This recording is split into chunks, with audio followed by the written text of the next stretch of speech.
How's it going, everybody? Welcome back. And today we're going to be taking a look at the best VPN for PUBG. Now, in front of me here, I have ExpressVPN, NordVPN, and Surfshark, all of which are great VPNs, by the way. Some of the best in the market, if not the best. And, today we're just going to try to figure out which one might suit your needs and situation best, depending on your budget or VPN needs. So if you're interested in any of these, you'll find links to special deals and discounts in the description down below. Some of these deals may not actually be found on their original websites, so feel free to take advantage of them. Now, when it comes to gaming generally, ideally you don't want to use a VPN because naturally a VPN will drop your connect. Well, it will increase your ping actually.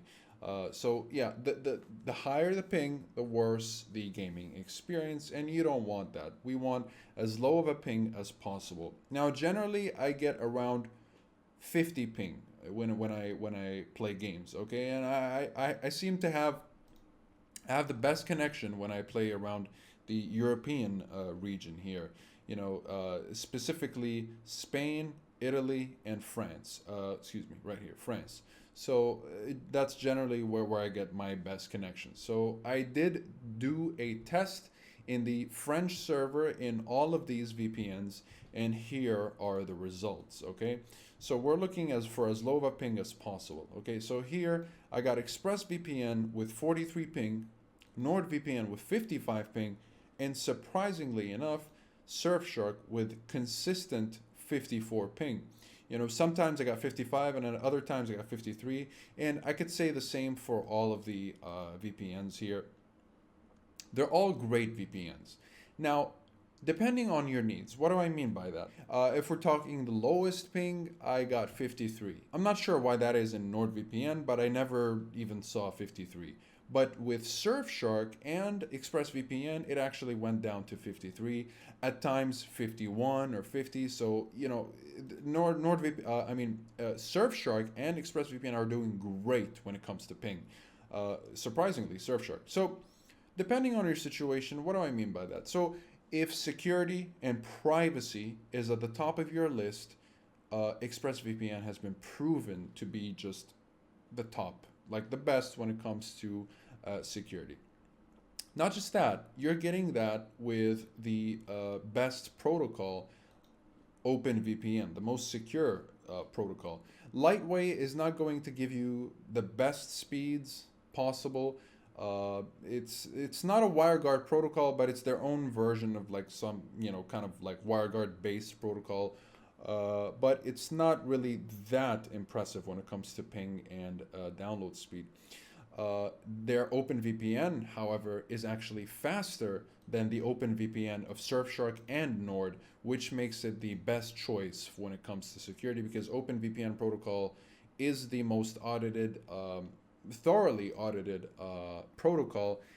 So yeah, it's the best combination of speed and security, really. For NordVPN, in order to get the best results, you're going to have to use the NordLynx protocol, which is their own WireGuard protocol, and the WireGuard protocol in Surfshark, which is impressively quick. So yeah, these protocols they might be secure, but there's really no evidence yet that they are secure. We haven't seen any reports resulting in good standing when it comes to the security of WireGuard protocols.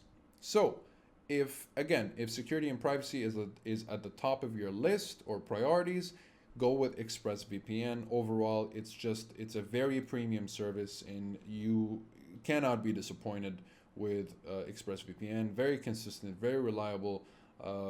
Streaming services, so on and so forth. It's just a great service overall. If you don't want to spend as much, you can go with NordVPN. NordVPN is a little bit cheaper, but you're also not really sacrificing on features.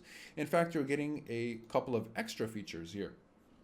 You're getting a dedicated IP and obfuscated servers if you're using OpenVPN.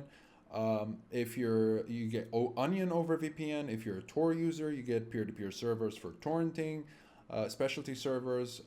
By the way, for ExpressVPN, you don't need any specialty servers. Any server will do the job. So yeah, but in NordVPN, they just give you that option. You still get a kill switch. You still get a split tunneling, and you get the app kill switch if you don't like the kind of traditional kill switch. You get obfuscated servers, obviously, and custom DNS, as well as dedicated IP, as I think I already mentioned that. So if you still, and you get to secure 6 devices with NordVPN, and you get 5 devices with ExpressVPN, simultaneous devices to be secured with per subscription.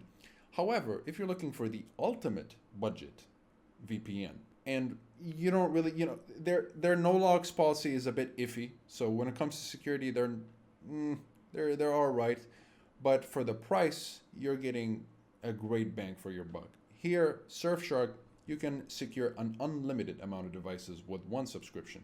Very, very, very cheap.